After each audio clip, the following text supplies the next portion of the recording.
मन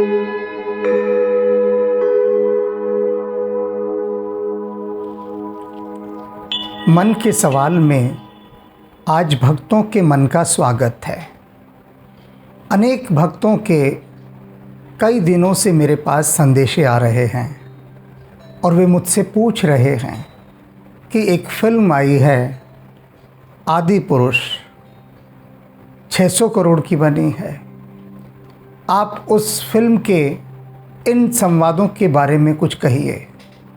उन्होंने मुझे वो संवाद भेजे, डायलॉग्स, जिन्हें कि हनुमान जी ने बोला है, प्रभु श्री राम ने बोला है, और वे मेरे से पूछ रहे हैं कि इनको लेकर आपकी क्या प्रतिक्रिया है, आप क्या कहना चाहेंगे। फिल्म की प्रस्तुति, उसकी भाषा इत्यादि विषयों से वे बहुत आहत हुए हैं। मैंने किसी के भी प्रश्न पर कोई विचार नहीं किया। क्यों नहीं किया? क्योंकि हनुमान जी इन दिनों मुझसे अपना काम करवा रहे हैं और जो भगवान राम पर वो पुस्तकें लिखवा रहे हैं, मैं उनमें लीन हूँ। और मुझे यह भी नहीं पता कि कोई इस तरह की फ़िल्म आई है। और यह बात आश्चर्यजनक उन लोगों को लगेगी जो हर समय संसार के संपर्क में रहते हैं।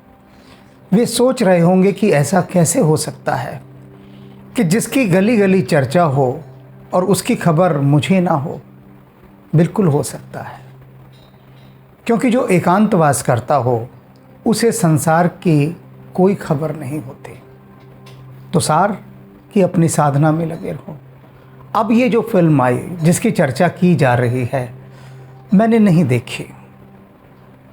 संदेशे आने के बाद भी मेरे मन में कोई भाव नहीं उठा कि मैं इस फिल्म को देखूं, देखने के बाद उस पर यहाँ बातचीत करूं, कोई बहस शुरू करूं, ऐसा कोई भाव नहीं। हनुमान जी ने इसकी कोई अनुमति नहीं दी। उन्होंने कहा जो मैं काम करा रहा हूं तुम बस इसे करो, इधर उधर मत देखो। आज इस पर मैं बात क्यों कर रहा हूं वह भी जान लीजिए। एक बच्ची का संदेश आया, वो अनेक वर्षों से बेड रेस्ट पर है। किसी रोग के कारण वो बिस्तर पर ही अपना जीवन बिता रही है। तो वह बहुत आहत हुई और उसने मुझे एक वॉइस मैसेज भेजा। मैं वो सुनवाता हूँ आपको। वह मेरे सभी आध्यात्मिक उपन्यासों का अध्ययन कर रही है, धीरे धीरे कर रही है, क्योंकि बिस्तर पर ही रहती है। जितना उससे संभव होता है उतना पढ़ लेती है।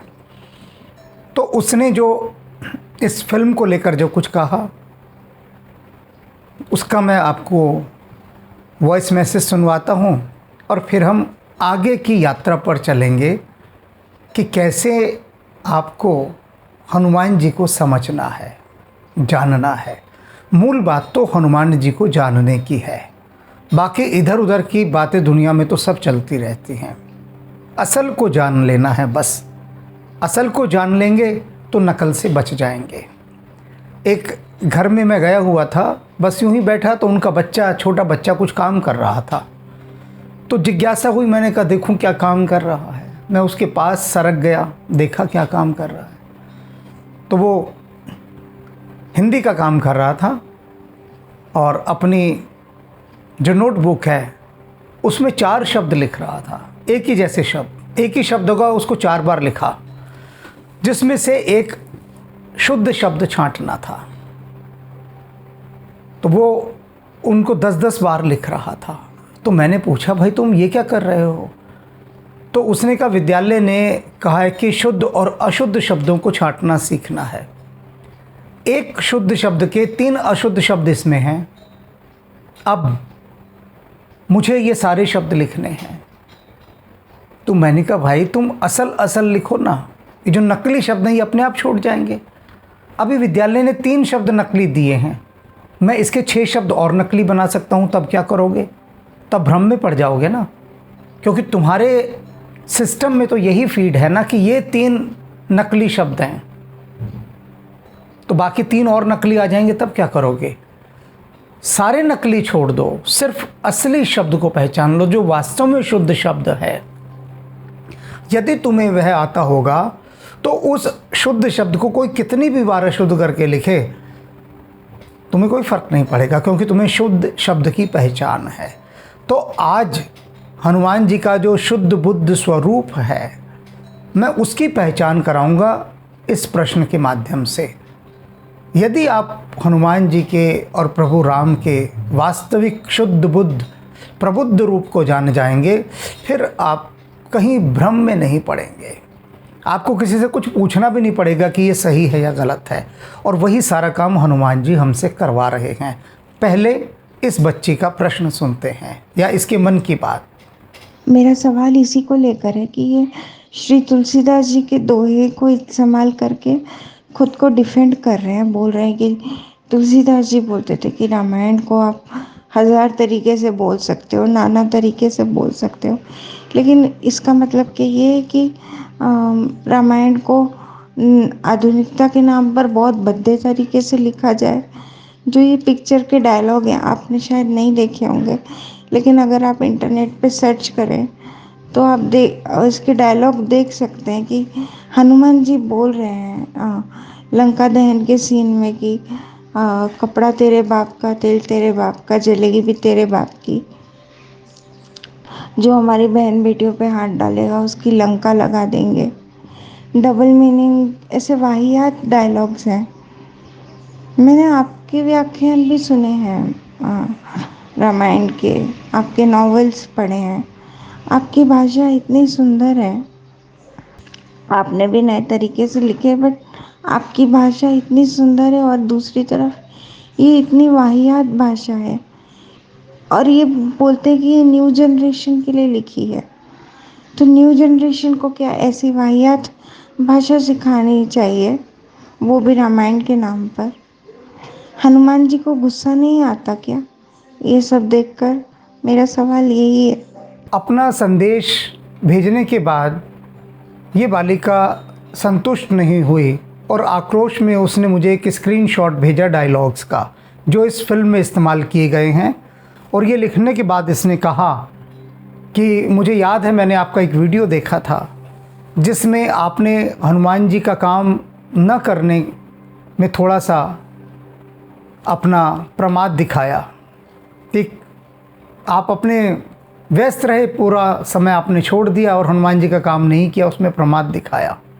तो हनुमान जी ने आपको तत्काल दंडित किया, तत्काल। तो क्या हनुमान जी ऐसे लोगों को दंडित नहीं करते? अब यहाँ 2-3 बातें समझ लो। सबसे पहले है क्या, मैंने सुना है कि हॉलीवुड के अंदर जब कोई फिल्म बनती है, ऐतिहासिक या पौराणिक, तो हॉलीवुड के जो फिल्म डायरेक्टर होते हैं ना, वो एक छोटे से सीन के लिए उस सीन के अनेक विशेषज्ञों को बुलाते हैं। यानी कि अगर ये फिल्म हॉलीवुड का कोई डायरेक्टर बना रहा होता तो सबसे पहले वो भारत के उन सभी लोगों की टीम को इकट्ठा करता कि जो राम कथा के एक्सपर्ट हैं, और उनके बाद बुलाकर उनसे पूछता कि बताइए कैसी शब्दावली होनी चाहिए। भरत मुनि का नाट्य शास्त्र है, उसमें कहा गया है कि जब भी कोई नाटककार किसी नाटक को तैयार करे, ये नाटक ही है फिल्म, प्राचीन काल में तो नाटक ही होते थे, तो यानी उसमें देश काल और भाषा शैली, ये 2 चीज़ बहुत इम्पोर्टेंट पॉइंट होते हैं। यानी देश काल, उस समय का परिवेश कैसा है। मैंने अनेक हॉलीवुड फिल्में देखी हैं पौराणिक, जिनमें देखकर लगता है कि बिल्कुल उसी काल में पहुंच गए हों। उनका मेकअप, उनकी भाषा, उनके चेहरे, लगता ही नहीं कि आज के युग में इन कैरेक्टर्स ने ये फिल्म बनाई है, लगता ही नहीं। तो बिल्कुल हूबहू वही का वही, ज्यों का त्यों करके रख देते हैं, और शब्दावली भी वही, परिधान भी वही, एक एक चीज़ महीनता से देखते हैं, बारीकी से, कि उस समय कैसा कपड़ा इस्तेमाल होता था, कैसे पात्र होते थे, यानी बर्तन कैसे होते थे, हथियार कैसे होते थे, शस्त्र अस्त्र इत्यादि, धनुष होता था तो कैसा होता था, तीर बनते थे तो कैसे बनते थे। इतनी बारीकी से हॉलीवुड के लोग काम करते हैं। अब ये फिल्म बनी, अब लगभग पूरा भारत जानता है कि राम कथा के ऊपर हनुमान जी हमसे काम करवा रहे हैं। तो किसी ने भूले भटके भी आकर नहीं पूछा, जी ये फिल्म हम बना रहे हैं, ये डायलॉग्स हैं, ये पात्र हैं, इसके बारे में आप कुछ कहना चाहेंगे? तो जिसको पूछना चाहिए था उन्होंने तो पूछा नहीं। तो यहाँ पर एक अभाव रह जाता है, एक कमी रह जाती है कि जब विशेषज्ञों की राय वहाँ पर नहीं होती, उनके बारे में बताया नहीं गया होता। क्योंकि यदि इस फिल्म को बनाने वाले मेरे आध्यात्मिक उपन्यासों का अध्ययन कर लेते तो भी वे बहुत सुंदर कलाकृति का निर्माण करते। और मेरे मन में एक है भगवान कृष्ण पर एक फिल्म बनाने की, ये सिर्फ एक सपना है। हनुमान जी देखो कहाँ पूरा करवाते हैं। और यदि ये फिल्म बनती है जो भगवान कृष्ण पर है, फिल्म या सीरियल, तो उसमें दिखाया जाएगा कि भाषा क्या होती है, देश काल क्या होता है, और अभिव्यक्तियाँ क्या होती हैं, एक्सप्रेशंस क्या होते हैं। ये बाद की बात है, ये मेरा एक सपना है बस, जो हो पूरा तो हो, ना हो तो ना हो। सपने देखने में क्या जाता है। अब रही भक्तों के आहत होने की बात, अब मैं बिल्कुल आहत नहीं हुआ। अनेक भक्तों ने मुझसे कहा कि ये देखिए क्या क्या बोला गया है, किस तरह के डायलॉग हैं, गुस्से में भक्त बोल रहे हैं, और मैं मुस्कुरा रहा हूँ, मुझे कोई फ़र्क नहीं पड़ रहा। अभी इस बालिका ने पूछा कि आपको तो हनुमान जी ने दंडित कर दिया, उनको क्यों नहीं किया? तो भैया, परीक्षा में फेल उसे ही किया जाता है जो बैठेगा। जो परीक्षा में बैठेगा ही नहीं, उसके लिए किसी प्रकार का कोई दंड का प्रावधान नहीं है। तो हम हनुमान जी ने जो परीक्षाएं हमें दी हैं उनमें बैठ रहे हैं, असफल भी होते हैं। हनुमान जी फिर पढ़ाई कराते हैं, फिर तैयारी कराते हैं, डांटते हैं, धमकाते हैं, और फिर अच्छे अंकों से उत्तीर्ण भी करा देते हैं। तो यही तो उनकी विशेषता है। वे कहते हैं कि मेरे शिष्य के अंदर कण मात्र भी अहंकार नहीं रहना चाहिए। सुग्रीव हनुमान जी के मित्र भी हैं, हनुमान जी के राजा भी हैं, दोनों एक साथ हैं। हनुमान जी जब सुग्रीव से बतौर उनके मंत्री बात करते हैं तब उनकी भाषा शैली दूसरी होती है, और जब एक मित्र के रूप में वो सुग्रीव से बात करते हैं तो पग पग पर हनुमान जी ने सुग्रीव को इतना धमकाया, इतना डांटा, इतना डराया, पग पग पर। क्यों? क्योंकि उनके दोषों का निवारण करना था। लेकिन केवल उन्हीं के साथ हनुमान जी ये अपना शिल्प अपनाते हैं, उन्हीं के साथ जो उनकी परीक्षाओं में बैठा हो। तो भक्तों को मैं बताऊं, आहत होने की बिल्कुल आवश्यकता नहीं है। कोई कुछ भी कहे हनुमान जी के विषय में, राम जी के विषय में, कैसे भी फिल्म बना दी उसने, आहत होने की आवश्यकता। आहत होने से क्या हुआ? आहत होने से आप क्रोधित होंगे, और क्रोधित होने से आप भीतर ही भीतर चलेंगे।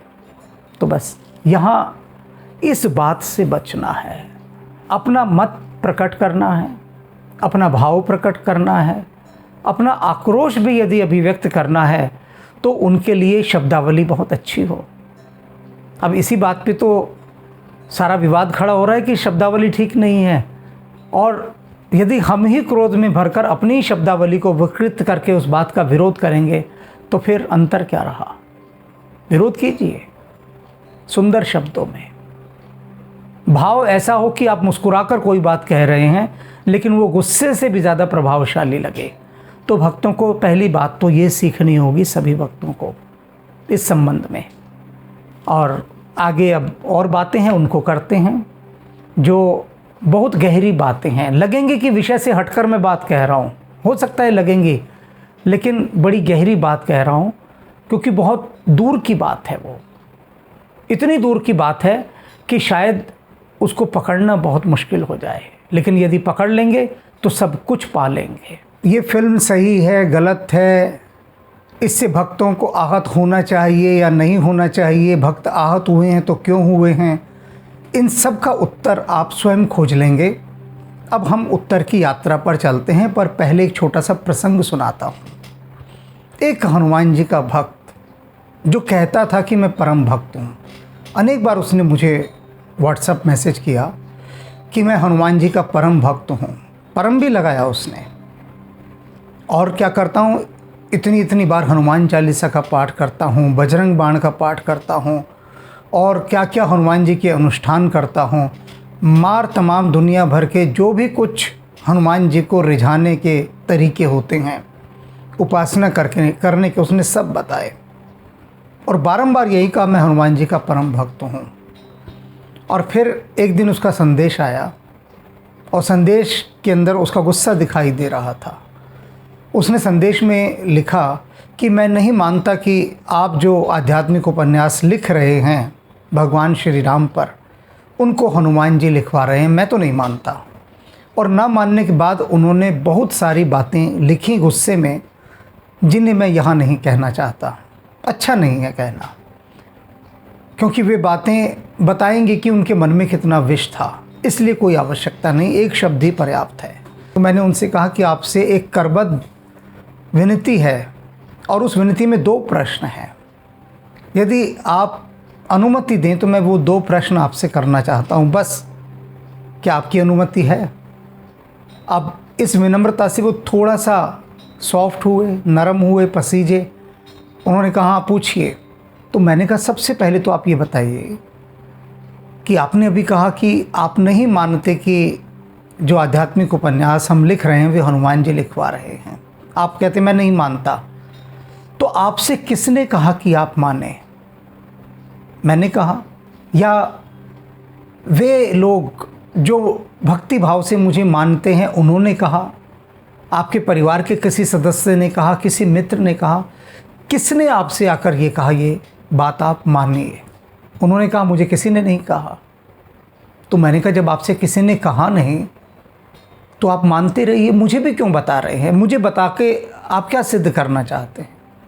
आप एक बात को नहीं मानते, नहीं मानिए। अब एक व्यक्ति फल बेच रहा है, वो चिल्ला रहा है अपनी रेहड़ी लगा कर कि मेरे आम बहुत मीठे हैं, ले जाओ, फलों का राजा है, ऐसा आम नहीं मिलेगा, और ये आम तो उस शहर के हैं, उस गांव के हैं जो प्रसिद्ध है। तो आप क्या रुक कर उसे कहते हैं कि तू झूठ बोल रहा है, ये आम वहाँ के नहीं है, मुझे तेरे आम नहीं लेने, तेरे आम मीठे ही नहीं हैं? बहस करते हैं क्या उसके साथ? वो आवाज़ लगा रहा है, आप चुपचाप निकल जाते हैं। आगे सब्जी वाला आवाज़ लगा रहा है तो आप निकल जाइए चुपचाप। किसने आपसे कहा, किसने कहा कि आप मानिए कि ये आध्यात्मिक उपन्यास हनुमान जी लिखवा रहे हैं? अब वे चुप, कोई उत्तर नहीं आया। फिर मैंने कहा यदि आपकी अनुमति हो तो मैं दूसरा प्रश्न करूं? उनका उत्तर आया हाँ कीजिए। मैंने दूसरा प्रश्न किया। मैंने कहा अब आप ये बताइए कि आपने कहा कि आप नहीं मानते कि इन उपन्यासों को हनुमान जी लिखवा रहे हैं, तो उस न मानने का एक कारण बता दीजिए। भाई हम कोई भी बात नहीं मानते, कुछ कारण होता है ना, इस कारण से, तो आप कारण बता दीजिए।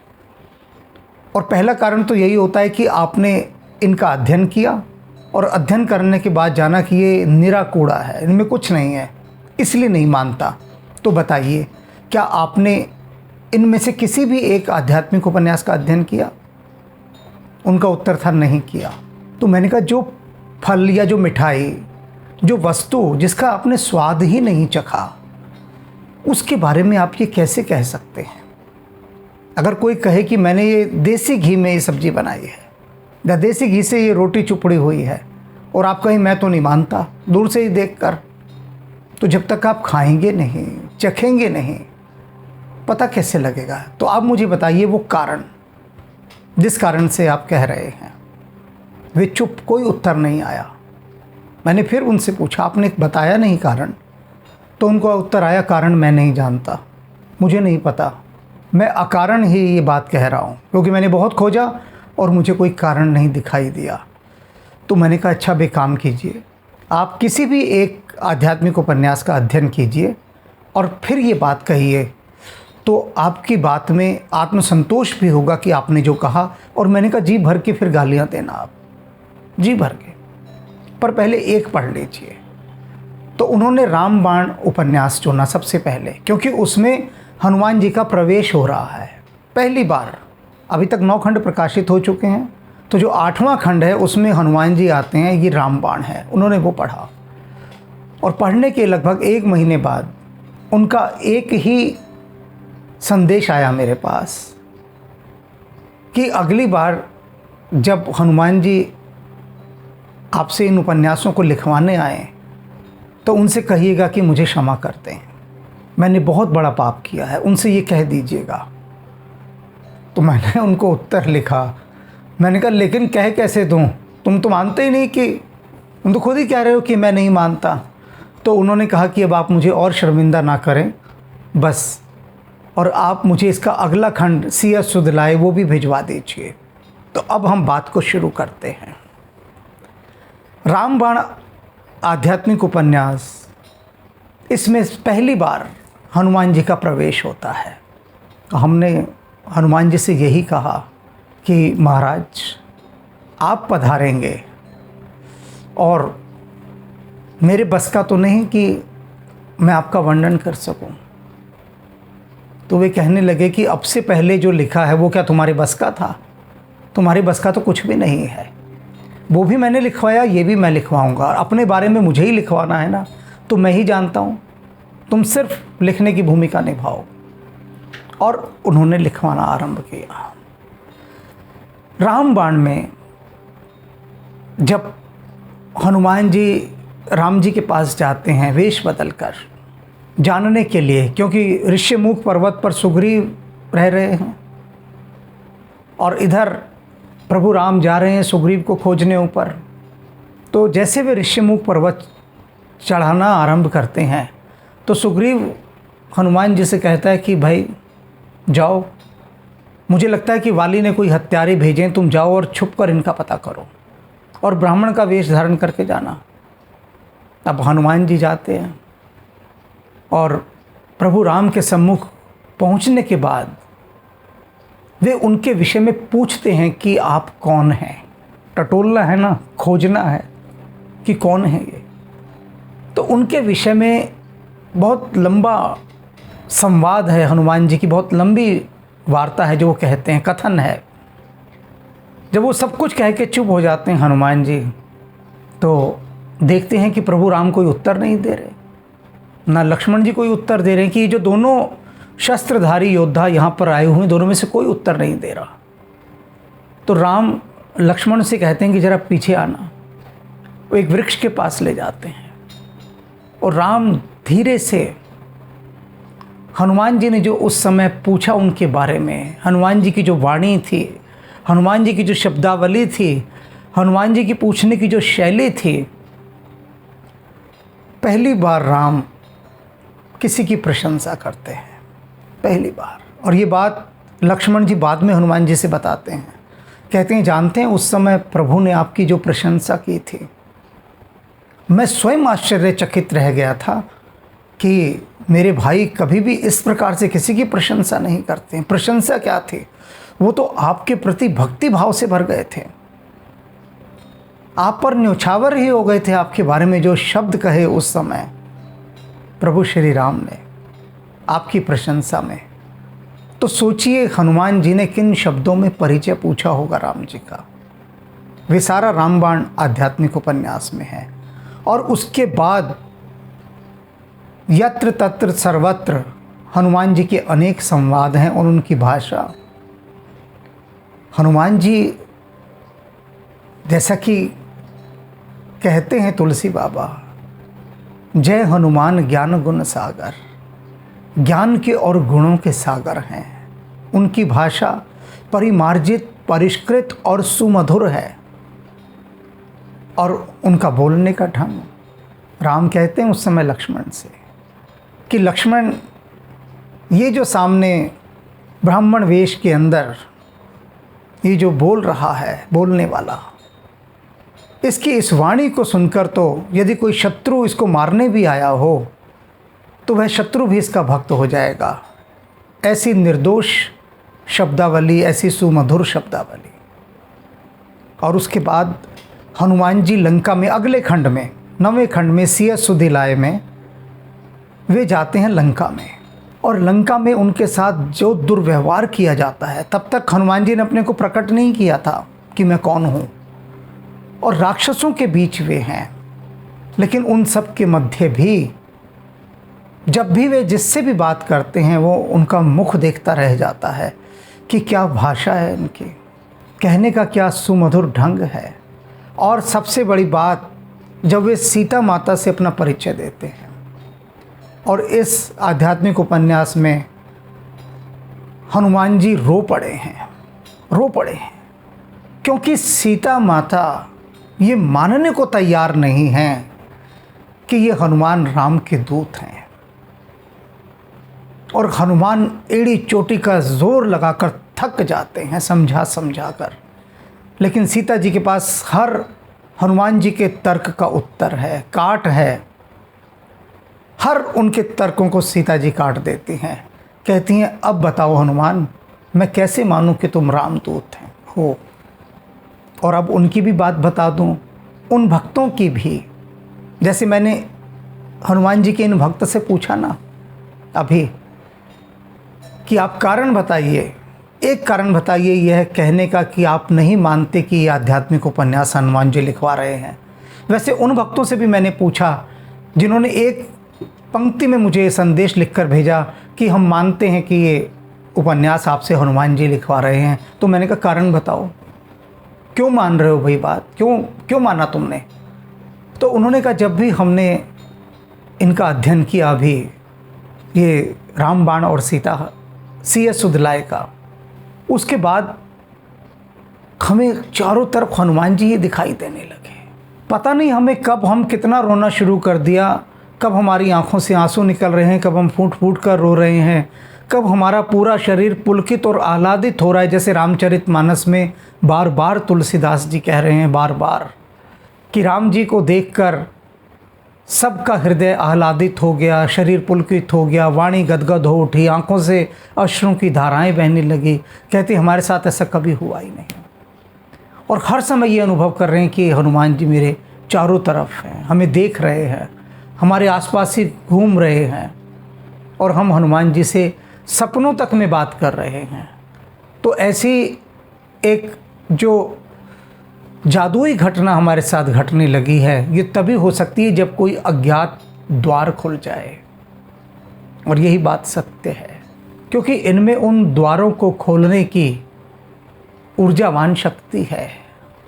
और हनुमान जी से संबंधित जो भी आपको कहीं भी मूल्यांकन करना हो कि क्या ये सही है, ये गलत है, बस ये 8वां और 9वां खंड पढ़ लीजिए, रामबाण और C.S. सुधलाय।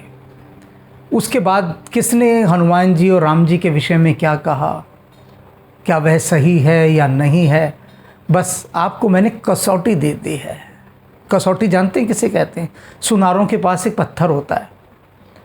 अगर कोई सोना उनके पास लाता है बेचने के लिए कि ये हमें सोना बेचना है, तो सुनार उसे कसौटी पर घिसता है और फिर सुनियारा घिसकर बताता है कि भैया ये असली सोना है या नकली सोना, क्योंकि कसौटी सब बता देती है।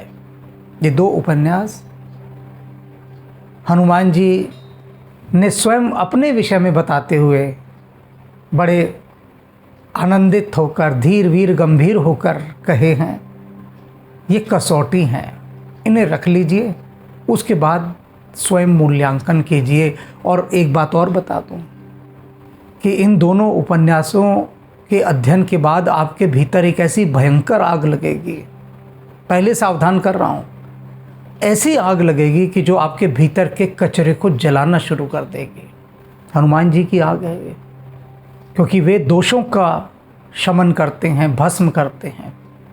तो आपके भीतर जो भी इधर उधर छुपे मायावी दोष हैं ना, उनको खोज खोज कर हनुमान जी बाहर निकालेंगे और भस्म कर देंगे। तो फिर अब सब कुछ आपकी इच्छा शक्ति पर निर्भर करता है। मैंने रास्ता दिखा दिया, बाकी मुसाफिर जाने। राम राम।